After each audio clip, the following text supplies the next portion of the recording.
저는 금요 밤기도가 되면은 너무나 신이 납니다. 왜냐하면 이 밤은 정말 우리가 좀 혁기 풀고 하나님 앞에 이 시간 기도로서 나아가는 그런 자리가 되기 때문에 말씀도 제가 좀 편하게 전할 수가 있고 또 그리고 여러분들과 함께 기도도 충분하게 할 수 있는 시간이 되어져서 어떻게 보면 여러분들의 영성을 오늘 이 시간 가운데 회복되어지고 또 치유되어지고 또 그것도 자라나게 되는 그러한 시간이 될 것이라 저는 믿습니다. 그래서 이 금요 밤기도회가 정말 기대가 되고 정말 신이 나고 또 말씀을 준비하면서도 참 은혜가 되는 그러한 시간인 것 같습니다. 그래서 오늘 금요 밤기도회는요, 제가 오늘 기우제와 같은 그러한 말씀으로 준비를 했습니다. 엘리야의 큰 비가 내리는 그 소식이 오늘 우리 양문교회 가운데 주시는 하나님의 말씀이라 생각하고 여러분들 오늘 성령의 단비가 부어지기를 소망합니다. 그리고 지금 너무 가뭄 가운데 있습니다. 진짜 너무 한 주간 동안 너무 더우셨죠? 예, 이루 말할 수 없는 그런 더위를, 뉴질랜드는 이런 더운 날씨가 아니거든요. 항상 24도, 25도 이렇게 그러한 날씨에 더 건조한 날씨라 했는데 5년 만에 한국 와가지고 한국의 더위를 맞이하다 보니까 되게 또 이게 덥더라고요. 그런데 이 더위 가운데 지금 필요한 거는 무엇이겠습니까? 단비가 필요합니다. 내일 비 소식이 있는데 주일날은 또 맑은 날씨로 되어져 있더라고요. 그래서 이 비가 그냥 잠깐 왔다가 살짝 땅만 적시는 그런 비가 아니라 큰 비가 되어져서 우리의 가뭄을 해결할 수 있는 그런 비가 내릴 수 있도록 우리 함께 오늘 이 밤 가운데 뜨겁게 기도하기를 소망합니다. 여러분, 우리가 성경에서 능력의 선지자라고 말한다고 한다면 어떤 사람을 떠올리게 될까요? 바로 아마 엘리야일 것입니다. 잘 알다시피 엘리야는 갈멜산에서 바알과 아세라를 따르는 850대 1대 850으로 영적 대결을 벌여서 승리했던 선지자요, 하늘에서 또한 큰 비를 내리게 했던 선지자입니다.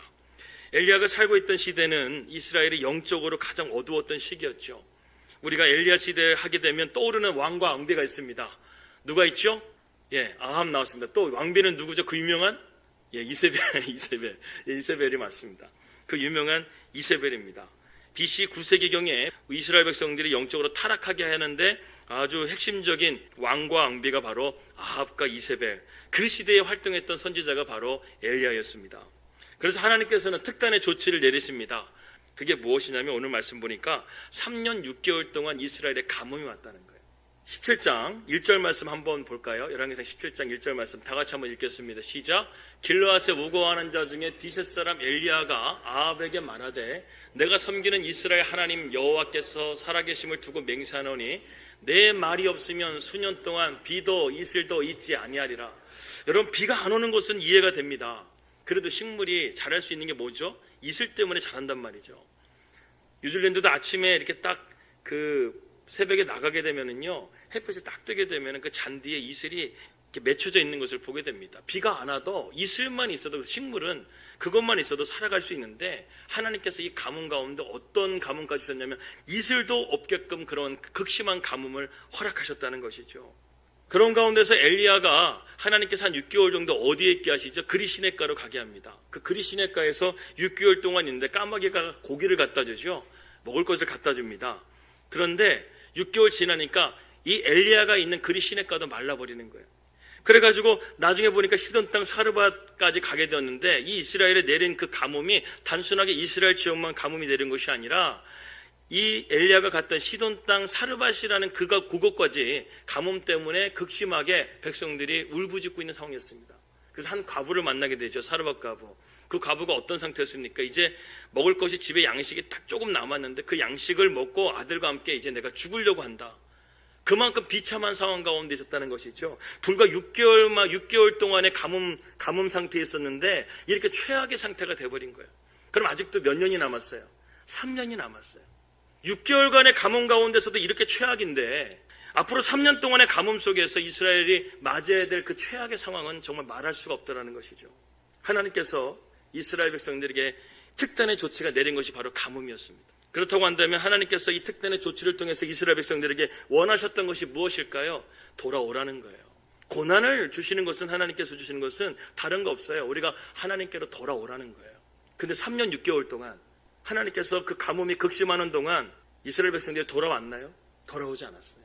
그래서 하나님께서 디셋 사람 엘리야를 통해서 3년 동안 사르밧에 숨겨두셨다가 도저히 안 되겠다, 이러면 진짜 이스라엘 백성들 멸망하겠다, 다 굶어 죽겠다. 그렇게 생각하시고 하나님께서 엘리야를 보내셔가지고 오늘 이 영적 대결과 또 큰 비를 내리게 하는 그러한 역사를 내리신 것입니다. 그래서 오늘 본문의 말씀 보게 되면 이 가뭄이 하나님에게서 비롯됐다는 거예요. 분명하게 하나님은 이스라엘 백성들에게 망하라고 주신 것이 아니라 회개하고 돌아오라고 하는 그런 하나님의 사인으로 주셨다는 것입니다. 하나님이 지금 이 가뭄을 망하라고 주신 것이 아니라 너희가 돌아오기만 하게 되면 하나님께서 이 가뭄을 지나게 하셔서 큰 비를 내려주시고자 준비하고 있는 거예요. 그 전에 어떤 사건이 있었습니까? 바알과 아세라라는 그러한 신들이 이스라엘 백성들을 지금 영적으로 어둡게 만들고 있었다는 것이죠. 사실 북이스라엘은 바알과 아세라 신을 섬기는 가운데 있었습니다. 그런데 그 신들이 모두 풍요의 신입니다. 바알은 농경신입니다. 그리고 아세라는 다산의 신입니다. 그렇기 때문에 이 농경사회에서 바알 신과 또 다산의 신인 아세라 신은요, 그 당시에 가나안 땅에 상당히 많은 널리 알려진 그러한 신이라는 것이죠. 여러분 생각해 보십시오. 아합과 이세벨이 하늘에 비가 내리게 해달라고 얼마나 기도했겠습니까? 자기들이 믿는 바알 신이 농경신입니다. 비의 신이라는 거예요.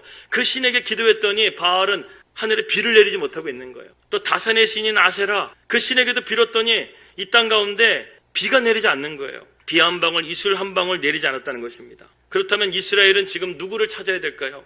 하나님을 찾아야 되죠. 그런데도 3년 6개월이 되는 극심한 가뭄 동안에 그들이 하나님을 찾았다는 기록이 없고 영적으로 이스라엘 백성들은 더욱더 어두운 상태 가운데 있었다는 것입니다. 그래서 하나님께서는 엘리야를 보내신 거예요. 하나님을 진정으로 찾고 하나님 앞에 겸비된 엘리야를 북이스라엘 가운데 하나님 보내셔가지고 오늘 이 문제를 해결해 가신다는 것입니다. 저는 그렇게 생각을 합니다. 적어도 이 3년 6개월 동안에 하나님 앞에 진정으로 예비했던 한 사람만 있었어도, 두세 사람만 있었어도 이 가뭄은 해결됐을 거라고 저는 생각이 듭니다. 왜? 엘리야 한 사람이 기도함을 통해서 가뭄이 해결됐거든요. 3년 6개월 동안 단 한 사람도 하나님 앞에 참되게 예비하고 하나님을 간절하게 찾는 사람이 없기 때문에 그 가뭄이, 고난의 행군이 계속해서 이어지게 됐다는 것이죠. 여러분, 사람이 참 미련합니다. 하나님께서는 분명하게 사인을 주시는데도 불구하고 돌아오지 못하고 하나님 앞에 고난의 시간들을 계속해서 겪고 있는 주변의 사람들을 보게 되면 너무나 안타까운 마음이 들 때가 있다는 것이죠. 우리가 옆에서 주변에서 돌아오라고 권면해도 그들은 듣지 않습니다. 그들의 마음이 완악해졌기 때문이죠. 그렇기 때문에 그 고난의 시간이 더욱더 길어지게 되는 것을 보게 되면 우리의 마음이 안타까울 때가 있다는 것입니다. 오늘 우리는 엘리야의 능력의 기도를 함께 살펴보려고 합니다. 이러한 가운데서 문제를 돌파할 수 있는 능력의 기도는 과연 무엇일까? 엘리야의 기도는 우리가 알다시피 하늘에서 불을 내리게 하는 기도였고 하늘에서 비가 내리게 하는 기도였다는 것입니다. 그 능력의 기도를 우리가 오늘 시간 가운데 영적인 원리를 배우면서 은혜를 나누기를 주님의 이름으로 축복합니다. 첫 번째, 엘리야는 무너진 신앙을 회복하는 기도를 드렸다는 것이죠. 먼저 우리는 엘리야가 큰 비를 내리는 기도 전에 어떠한 일이 있었는지를 잠시 우리가 살펴보도록 하겠습니다. 그 유명한 갈멜산의 영적인 전투가 있었죠. 우리가 영적 전쟁을 말을 할 때 엘리야의 기도를 빼놓을 수가 없습니다. 바알과 아셀의 거짓 선지자 850대 1로 벌인 이 대결은 성경 역사상 가장 위대한 영적 전쟁이라고 할 수가 있습니다. 사실 이 싸움은 850명의 거짓 선지자들만 상대한 것이 아니었습니다. 그 자리에 누가 있었죠? 그 나라를 다스리는 아합 왕이 있었습니다. 그의 군대가 있었습니다. 북이스라엘의 많은 백성들이 그곳에 와서 그 영적 대결을 구경하기 위해서 왔다라는 것이죠. 그러니까 엘리야는 단순하게 850명의 거짓 선지자들과 영적 대결을 벌인 것이 아니라 그 시대의 영적인 어둠과 영적 대결을 벌였다는 거예요. 왕이 있었고 백성이 있었고 거짓 선지자들이 있었습니다. 한 나라. 그렇기 때문에 그 시대를 대표하는 사람들이 다 그 자리에 있었다는 것이죠. 그들과 함께 영적인 대결을 벌였다는 것입니다. 우리가 여기서 한 가지를 영적인 아주 귀한 영적 원리를 발견하게 됩니다. 그것은 무엇이냐면 하나님의 사람의 선택과 기준은 다수결의 원리가 아니라는 거예요. 일반적으로 많은 사람이 가는 길이 맞다고 우리는 생각합니다. 하지만 하나님의 선택과 기준은 다르다는 거예요. 하나님의 백성은 시대의 풍조나 다수를 따르는 자들이 아니라는 것입니다. 하나님의 백성은 진리와 예수 그리스도만을 따르는 줄 믿으시기 바랍니다. 그 성경은 우리에게 어디로 들어가라고 말하고 있습니까? 좁은 문으로 들어가라고 말씀하고 있어요.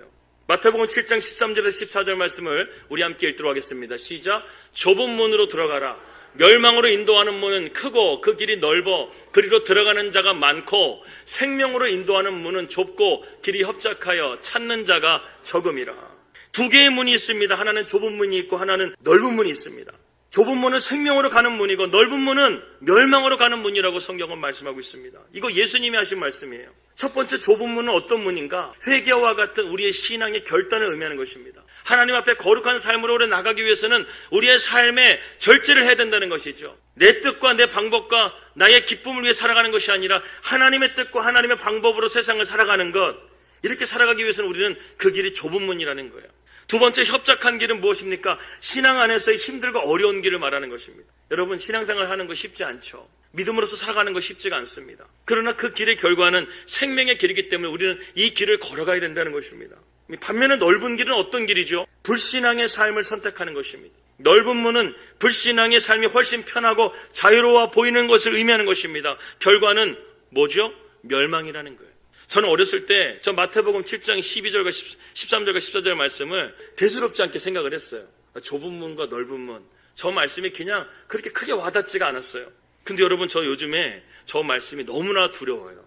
정말 내가 좁은 길을 걸어가고 있는가? 좁은 문으로 걸어가고 있는, 협착한 길, 신앙이 어렵고 힘들지만 그 믿음의 길을 내가 걸어가고 있는가? 아니면 지금 내가 넓은 길, 넓은 문으로 들어가고 있는 것은 아닌가? 여러분들이 저 말씀이 두려운 말씀이 되기를 원합니다. 여러분, 우리는 좁은 길로 들어가야 된다는 거예요. 협착한 길로 들어가야 된다는 거예요. 그 길이 힘들고 어렵지만 그 길이 믿음의 길이고 그 길이 생명의 길이라고 한다면 우리는 그 길을 걸어가야 될 줄을 믿습니다. 이제 엘리야가 드디어 이러한 영적인 어둠 가운데 시대를 깨우치는 그러한 소리를 외치기 시작합니다. 열왕기상 18장 21절 말씀으로 함께 보도록 하겠습니다. 엘리야가 모든 백성에게 가까이 나아가 이르되 너희가 어느 때까지 둘 사이에서 머뭇머뭇하려느냐? 여호와가 만일 하나님이면 그를 따르고 바알이 만일 하나님이면 그를 따를지니라 하니 백성이 말 한마디도 대답하지 아니하는지라. 여러분, 엘리야가 이런 생각을 하지 않았을까 생각이 듭니다. 적어도 내가 지금 이렇게 너희들에게 결단하라고 하는 말을 하게 되면 적어도 한두 사람은 나올 줄 알았을 것 같아요. 그런데 오늘 말씀이 뭐죠? 백성이 한마디도 대답하는 사람이 없어요. 하나님께로 돌아와라.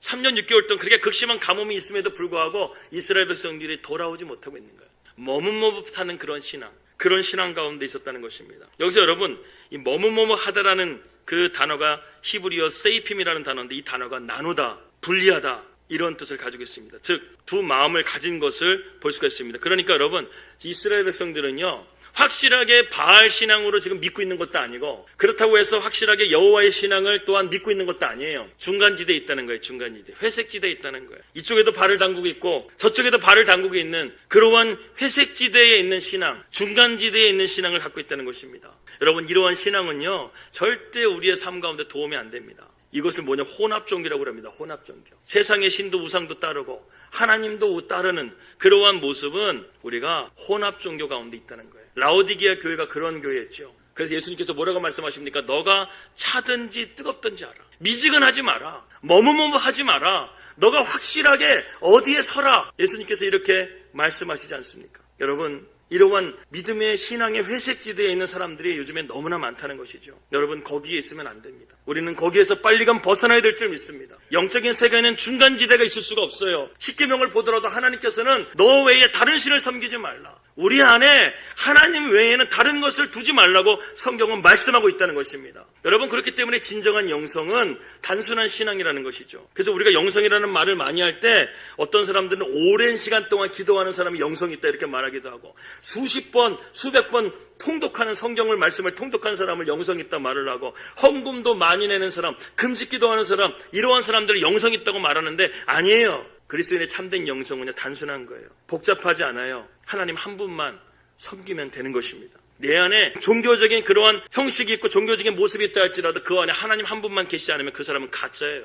회색지대 가운데 있는 거예요. 아무리 기도해도 그 사람은 하나님께 응답이 없다는 거예요. 야고보 기자가 그러죠. 너희가 두 마음을 품게 되면 하나님께 기도할 때 얻을 줄을 생각하지 말라는 거예요. 오늘 이 저녁 가운데 우리가 두 마음을 품지 않기를 바랍니다. 하나님 한 분만 의지하고 나아갈 수 있기를 주님의 이름으로 축복합니다. 거라사 광인을 우리가 보게 되죠. 마가복음 5장 말씀 보게 되면 거라사 광인이 나오게 되는데 그 광인의 입에서 이렇게 말합니다. 귀신이 이렇게 말하는 거예요. 우리는 군대라고 그러는 거예요. 귀신들이 자신들의 입으로 우리는 이 사람 안에 많이 있다고 자기가 고백을 합니다. 여러분, 우리의 몸에 귀신이 한 마리만 들어가는 게 아니에요. 걸어서 광야를 보게 되면 귀신이 최소 3,000마리가 들어가 있는 거예요. 그래서 그 귀신을 나가라고 했었을 때 그 거라사에 있는 돼지떼 3,000마리가 절벽에 떨어져 다 죽어버렸어요.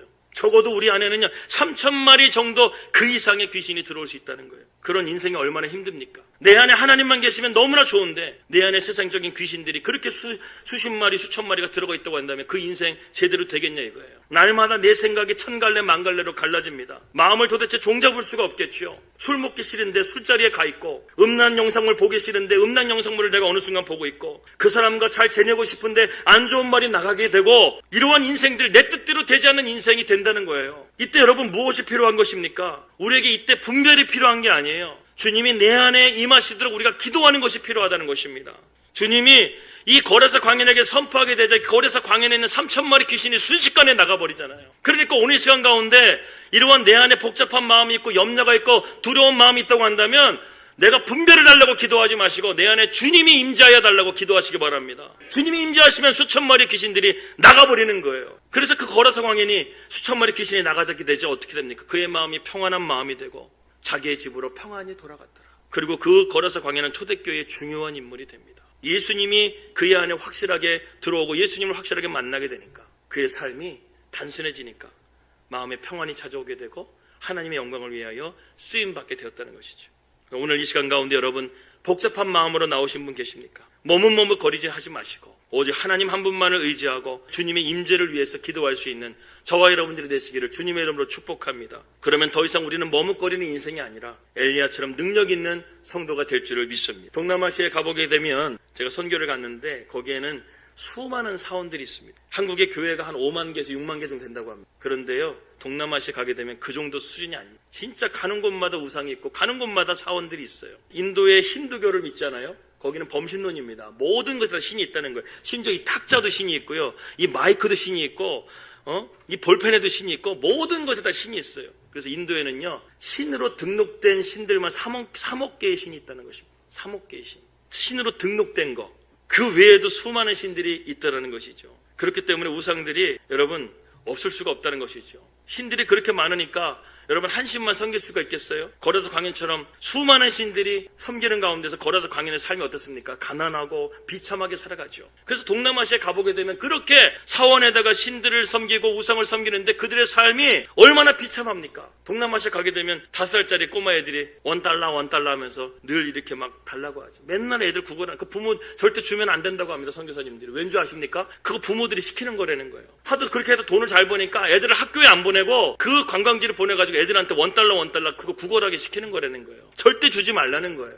그렇게 비참하게 살아가고 있다는 것입니다. 더군다나 여러분 그리스 신화를 보게 되면 신들이 질투해가지고요. 그 신들의 질투 때문에 세상에 재앙이 내려지게 되고 죽기도 하고 추잡한 신들의 역사가 그리스 로마 신화라는 것이죠. 한마디로 말해서 그리스 로마 신화는 귀신들의 이야기입니다. 그런 것들을 믿는 세상이 얼마나 힘들게 되겠습니까? 그렇기 때문에 우리는 이렇게 복잡하게 믿지 말고 하나님 한 분만을 의지하며 살아갈 수 있기를 주님으로 축복합니다. 어떤 목사님이 이것을 아주 기가 막힌 예화를 하나 들었더라고요. 토기장이와 토기. 우리가 항상 진실해라는 복음성가 보게 되면 주는 토기장이 나는 진흙이다. 이렇게 우리가 고백하는 찬양이 있잖아요. 예레미야에 나오는 말씀인데 여기서 토기장이와 토기가 있는데 여러분들은 토기장이를 택하시겠습니까? 아니면은 토기 그릇을 선택하시겠습니까? 이렇게 질문을 하게 됐습니다. 여러분들은 무엇을 선택하시겠어요? 토기장이를 선택하시겠어요? 아니면 토기 그릇 1000개를 선택하시겠어요?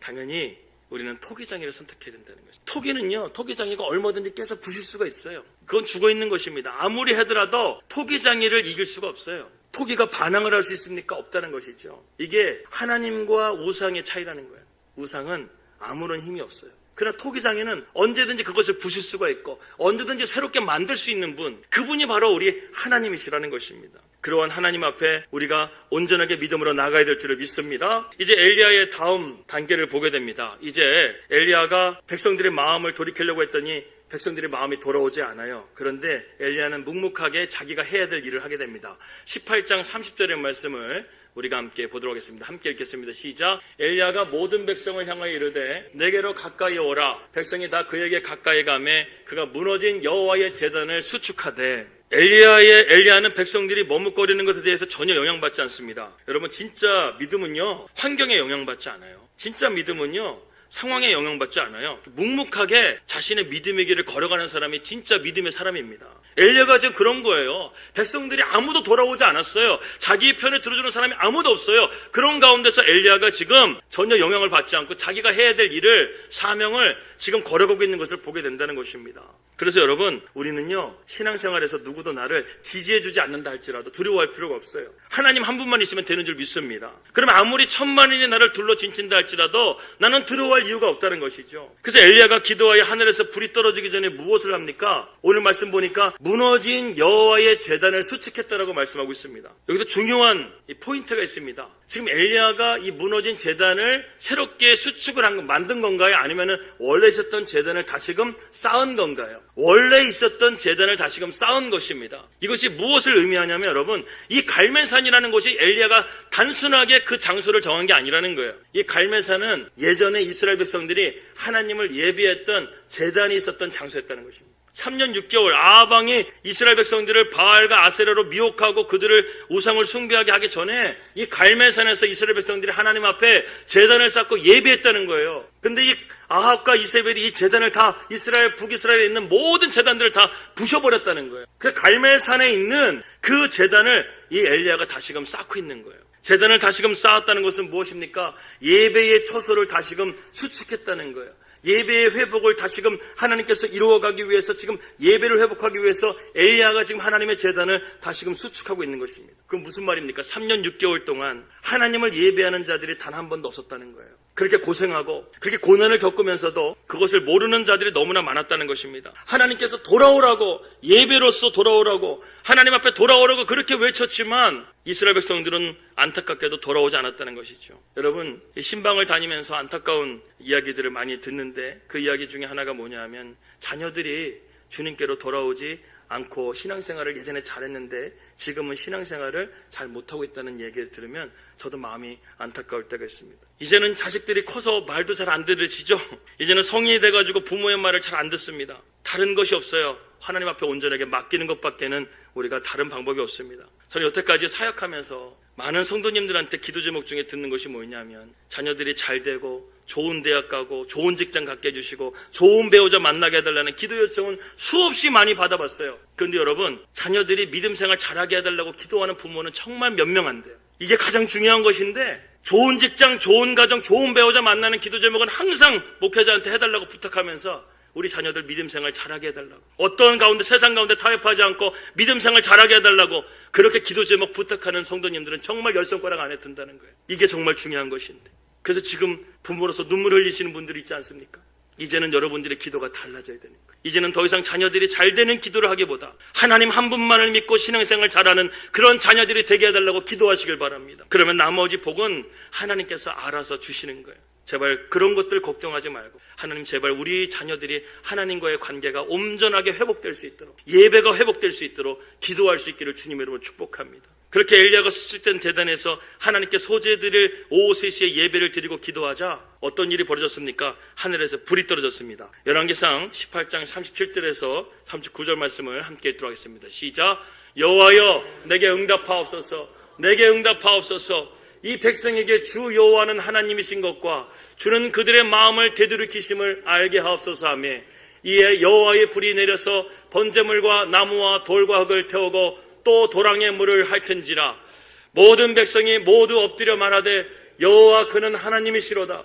여호와 그는 하나님이시로다 하니. 아멘. 하나님께서 엘리야의 기도에 응답해 주심을 통해서 하늘에서 불이 내려와 가지고 번제물과 나무와 돌과 흙을 태우고 또 도랑의 물을 핥았다고 했습니다. 여러분, 하나님께서 이 모든 것들을 태웠다는 의미는 무엇인지 아십니까? 하나님께서 그 예배를 받아주셨다는 거예요. 하나님께서 엘리야의 기도를 다 받아주셨다는 거예요. 그래서 여러분, 제일 중요한 게 우리의 예배가 회복되는 게 중요합니다. 무너진 제단을 다시금 회복하는 것, 하나님과의 관계를 다시금 회복하는 것, 그렇게 되어지게 되면요, 하나님께서 우리 안에 있는 모든 돌 같은 우리의 마음도 흙과 물처럼 도저히 불로 태울 수 없는 그러한 것들도 하나님께서 다 깨끗하게 태워주시고 새롭게 우리를 변화시켜 주실 줄을 믿습니다. 하나님 한 분만을 우리가 붙잡고 나가게 되면 하나님께서 이렇게 놀라운 역사를 부어주실 줄 믿습니다. 39절 말씀 함께 읽겠습니다. 39절 말씀 다 같이 읽겠습니다. 시작. 모든 백성이 보고 엎드려 말하되 여호와 그는 하나님이시로다.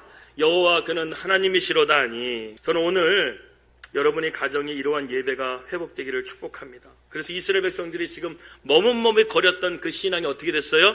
하나님을 고백하잖아요. 이 엘리야의 한 사람의 기도로 말미암아 이스라엘 백성들의 마음이 주님께로 돌아왔어요. 그러니까 돌아오자마자 하나님께서 어떤 일을 행하시는가? 41절 말씀을 함께, 오늘 본문 말씀 함께 읽도록 하겠습니다. 41절 말씀 시작. 엘리야가 아합에게 이르되 올라가서 먹고 마시소서, 큰 비소리가 있나이다. 여러분, 하나님은요, 우리가 돌아오기만 하게 되면은 큰 축복을 준비하고 있으신 줄 믿으시기 바랍니다. 하나님이요, 이스라엘 백성들이 여호와는 하나님이시로다, 여호와는 하나님이시로다 이렇게 믿음으로 고백하니까 바로 엘리야에게 뭐라고 하십니까? 큰 비를 내리게 하라고 지금 기도를 명령하신 거예요. 두 번째, 엘리야의 기도의 특징을 우리가 발견하게 됩니다. 엘리야는 하나님의 약속을 붙잡고 기도했다는 것이죠. 저는 엘리야의 이 말이 너무나 멋집니다. 지금 비가 내렸어요, 안 내렸어요? 비가 내리지 않았어요. 지금 영적 전쟁에서 승리한 다음에 지금 엘리야가 지금 아우왕에게 말합니다. 큰 비소리가 있나이다. 얼마나 멋집니까? 우리 양문교회 성도님들이요, 성령의 큰 비소리가 오늘 임할 줄 믿습니다. 우리 대한민국 많이 어지럽고 힘든데 하나님의 성령의 큰 비소리가 임할 줄을 믿습니다. 이제 거짓 선지자 850명, 이 엘리야가 기온 시내가에서 다 이렇게 목을 쳐가지고 다 죽였습니다. 여러분, 사람 목 쳐가지고 죽이는 거 쉬운 일 아니죠. 엘리야가 지금 이 갈멜산의 영적인 전쟁을 치르기 위해서 아마 금식기도 했을 거예요.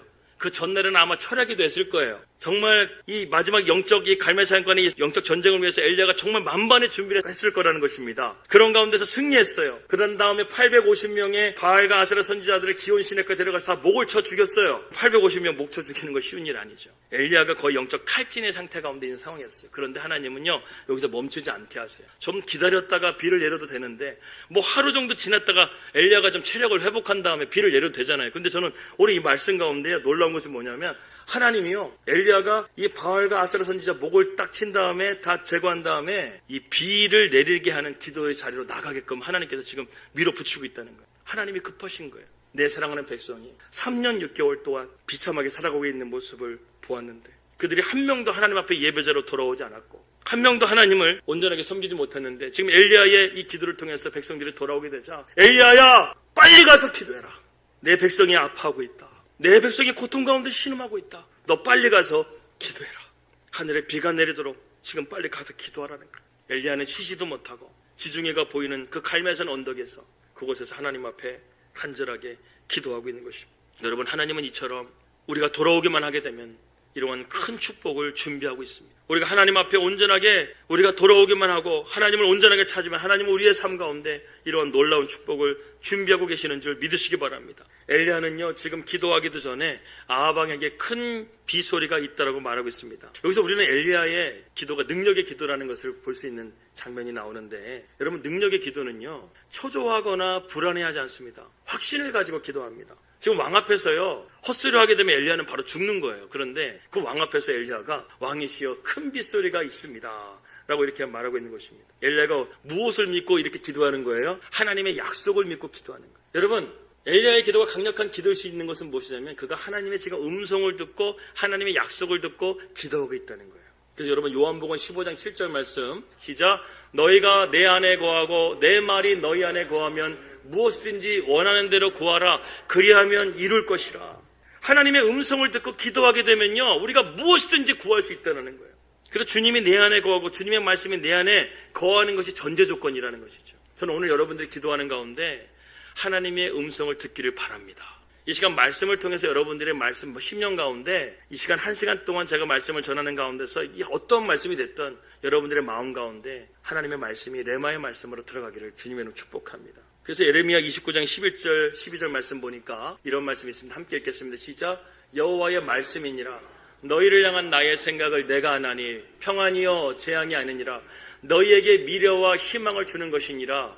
너희가 내게 부르짖으며 내게 와서 기도하면 내가 너희들의 기도를 들을 것이요 우리가 기도할 때 먼저 하나님의 생각, 하나님의 말씀을 듣는 것이 중요하다는 것이죠. 하나님의 마음은 평안이요, 우리 장래에 소망을 주는 그런 선하신 계획을 가지고 있다는 것이죠. 그래서 나의 기도하는 것보다 더 응답하실 하나님, 내가 생각하는 것보다 더욱더 이루실 하나님, 그 하나님을 우리가 오늘 이 시간 가운데 기대하며 나아가시길 바랍니다. 이 생각, 하나님의 비전, 하나님의 약속을 붙들고 기도하게 되면 그 기도가 강력한 기도가 된다는 것이죠. 그런데 우리는 이러한 원리를 알면서도 그렇게 기도하지 못할 때가 있어요. 여러분, 가끔 기도할 때 그냥 내가 머릿속에 생각나는 대로 기도하기보다, 기도가 안 될 때는요, 말씀을 읽으면서 기도하세요. 성경을 펴놓으세요. 시편 말씀이라든가 그런 말씀들을 펴놓으세요. 아니면 내가 평상시에 좋아하는 말씀들을 한번 펴놓으시고 그 말씀을 계속해서 읽으세요.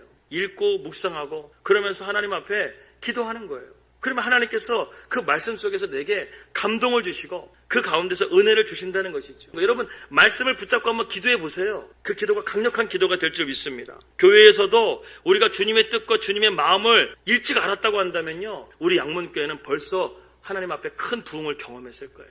우리 가정이 주님의 뜻과 주님의 마음을 일찍 알고 그 말씀 붙들고 기도했다고 한다면 우리의 가정이 더욱더 복된 가정이 되었을 거예요. 우리의 자녀들이 주님의 뜻과 마음을 더욱더 일찍 알았다고 한다면 더욱더 우리는 복된 자녀가 되었을 거예요. 근데 이것을 놓친 거예요. 하나님의 말씀을 놓치고 그렇게 살다 보니까 우리가 이런 힘들고 고난의 길을 때로는 걸어갈 때가 있다는 것입니다. 여러분, 이제 우리의 옛 모습을 끊어버리시기 바랍니다. 이전 것은 지나갔으니 보라, 새 것이 되었도다. 우리가 새롭게 변화되어져서요, 능력 있는 기도, 하나님의 약속을 붙들고 기도하는 저와 여러분들이 되기를 주님의 축복합니다. 중요한 사실 안에 있어요. 하나님께서는 이미 엘리야에게 승리를 주실 뿐만 아니라 엘리야에게 큰 비를 주실 것까지 다 지금 예비하고 있었다는 것입니다. 여러분, 오늘 우리가 기도에 대한 생각을 좀 바꿀 필요가 있어요. 지금 하나님께서는요, 엘리야가 막 비가 내려달라고 기도하자 내 기도를 들어주시는 기도가 아니라 하나님은 이미 큰 비를 준비하고 계셨다는 것입니다. 그래서 엘리야는 하나님의 음성에 응답한 것 뿐이에요. 하나님의 약속의 말씀에 자신이 응답한 것 뿐이에요. 오늘도 하나님께서 여러분들에게 큰 축복을 준비하고 계십니다. 그 약속의 말씀을 준비하고 계시는 거예요. 그것을 여러분들이 반응하고 응답하게 되면 그 약속의 축복이 여러분들의 것이 되는 줄 믿으시기 바랍니다. 하나님의 계획이 우리의 계획보다 낫고 우리의 인생의 플랜보다 하나님의 플랜이 더욱더 나으심을 믿으시기 바랍니다. 우리를 향한 하나님의 생각은 언제나 선하십니다. 마귀의 생각은 어떤 생각이에요? 도적질하고 멸망시키고 그러한 것이 마귀의 생각이라는 것이죠. 하나님은 우리를 향한 놀라운 계획을 준비하실 뿐만 아니라 우리가 앞으로 하나님 앞에 믿음으로 승리하기를 원하시고 계십니다. 그래서 여러분, 우리의 입에서요, 이런 하나님의 비전의 선포가 나오길 바랍니다. 좋은 소식이 있습니다. 복된 소식이 있습니다. 이렇게 외치면서요, 우리가 하나님의 약속을 붙들고 비전의 선포를 할 수 있기를 주님의 이름으로 축원합니다. 마지막 세 번째는요, 엘리야의 능력 있는 기도는 믿음으로 기도했다는 거예요. 42절에서 43절 말씀을 보도록 하겠습니다. 42절 시작. 아합이 먹고 마시러 올라가니라. 엘리야가 갈멜산 꼭대기로 올라가서 땅에 꿇어 엎드려 그의 얼굴을 무릎 사이에 넣고 그의 사환에게 이르되 올라가 바다 쪽을 바라보라. 그가 올라가 바라보고 말하되 아무것도 없나이다 이르되 7번까지 다시 가라. 예전에는요, 엘리야가 기도하게 되는데 간절하게 기도했다고 해가지고 하나님께서 응답을 안 주셔가지고 7번까지 기도해라. 또 실은 완전수기 때문에 끝까지 기도해라. 이런 것으로 예전에 해석이 된, 요즘에는 해석이 좀 바뀌었어요. 어떻게 해석이 바뀌었냐면 이런 것입니다. 진짜 믿음이 있으면 기도를 쉬는 것이 아니라 기도가 더욱더 간절해진다라는 해석으로 바뀌고 있어요. 이게 무슨 말이냐, 여러분? 제가 예를 들어 설명해 드릴까요? 국가대표 선수가 있습니다. 프로죠. 그 국가대표 프로 선수가 기량은 지금 자기가 충분해. 그런데 계속해서 운동을 하는 이유가 무엇일까요? 지금 자기가 실력은 더 이상 훈련이 필요 없어. 그런데도 불구하고 매일같이 그 강한 훈련을 견디고 이겨내는 이유가 무엇일까요? 경기가 끝난 다음에 자기가 받게 될 영광을 기대하기 때문에 그렇다는 것이죠. 금메달을 기대하기 때문에 그런 거예요. 금메달의 영광을 생각하게 되면 자기가 지금 기량이 있지만 그럼에도 불구하고 더욱더 간절하게 그 금메달을 얻기 위해서, 영광을 얻기 위해서 더욱더 열심히 간절하게 기도한다는 거예요. 간절하게 훈련한다는 것입니다. 그래서 여러분, 국가대표 선수들은 달라요. 프로는 다릅니다. 프로와 아마추어 달라요. 아마추어는 힘들면 포기해버려요. 근데 프로는 포기하지 않아요.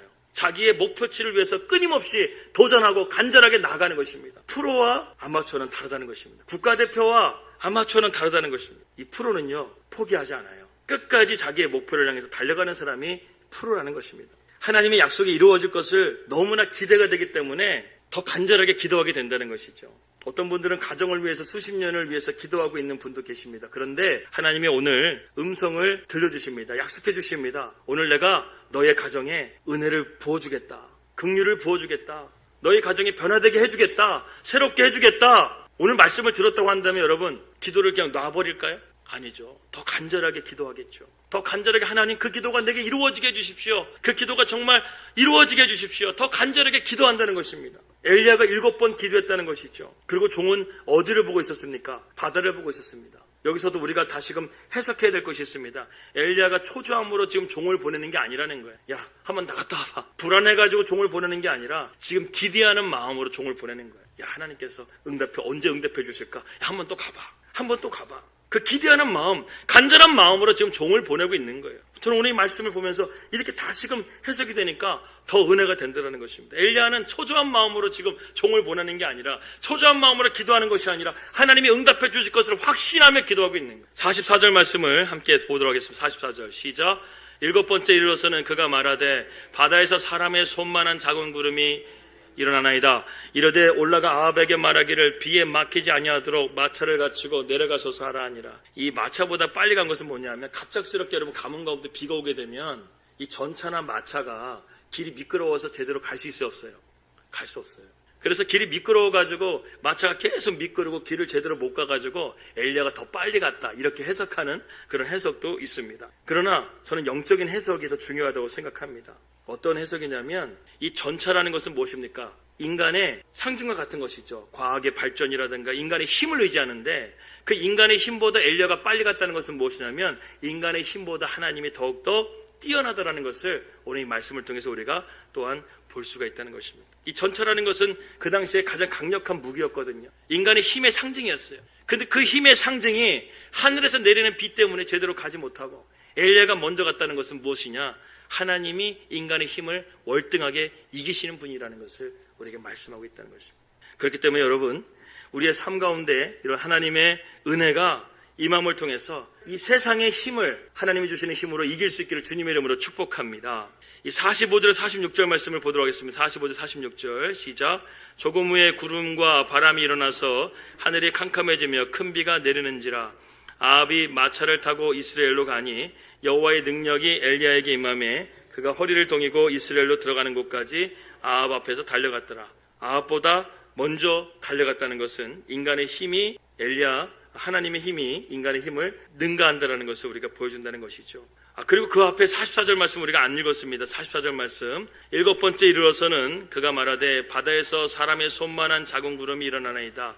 이르되 올라가 아합에게 말하기를 비에 막히지 아니하도록 마차를 갖추고 내려가소서 하라 하니라. 드디어 맑은 하늘에 손바닥만한 구름을 보았다고 지금 이 종이 외치자 엘리야는 그 손바닥만한 구름을 보고 큰 비를 보는 믿음을 가졌습니다. 여러분 이것이 바로 믿음입니다. 믿음의 사람은 눈에 보이는 것 넘어 눈에 보이지 않는 하나님을 볼 수 있는 눈을 가져야 된다는 것입니다. 그래서 믿음의 사람은 믿음으로 선포하는 거예요. 큰 비가 들립니다. 큰 비가 이제 시작됩니다. 이렇게 믿음으로 선포해야 된다는 것입니다. 저는 내일 오는 그 비가 잠깐 오는 가랑비처럼 오는 것이 아니라 큰 비가 내려질 줄을 믿습니다. 오늘 이 저녁 가운데 우리가 그러한 기도를 하게 되면 하나님께서 내일 흠뻑 내려주시는 그러한 비를, 큰 비를 주실 줄을 믿습니다. 아멘. 인간의 힘은 하나님의 능력을 이길 수가 없습니다. 여러분 믿으십니까? 바알과 아세라 선지자가 하나님 앞에 대적했지만 하나님 앞에 이길 수 없었던 것처럼 하늘에서 비가 내려서 그 전차가 엘리야보다 앞서지 못했던 것처럼 언제나 세상은 하나님 앞에 당할 수가 없는 것입니다. 그렇기 때문에 우리는 세상을 이기는 자가 되어야 할 줄 믿습니다. 그렇게 하기 위해서는 오늘 3가지를 여러분들과 함께 나눴습니다. 첫 번째, 무너진 예배를 회복하라는 것입니다. 두 번째는 무엇이냐면 하나님의 약속을 붙잡고 기도하라는 것입니다. 그리고 우리가 3번째는 믿음으로 기도하게 될 때 우리는 능력의 기도로서 이 시대 가운데 엘리야와 같이 쓰임받는 하나님의 자녀가 될 줄을 믿습니다. 아멘.